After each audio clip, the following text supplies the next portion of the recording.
Et ça, personne va vous le dire, les gars. Quand ta vitre arrière, elle est cassée, tu vois, là, t'as des petites entrées juste ici qui vont directement dans le châssis. Et donc, qu'est-ce qui se passe quand tu laisses rentrer la poussière, l'humidité et compagnie? C'est qu'en fait, ben, ça finit dans ton téléphone.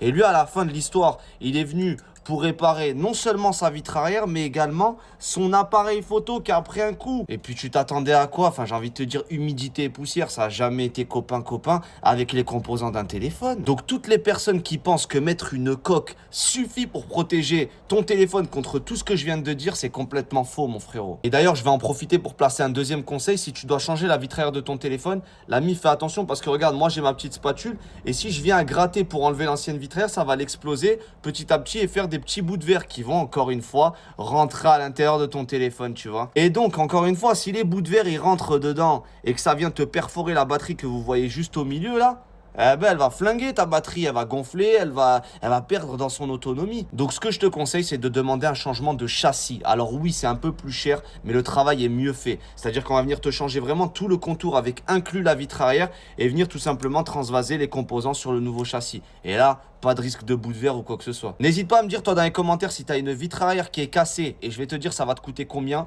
Et puis surtout, n'hésite pas à t'abonner, les conseils c'est gratuit. Allez, ciao!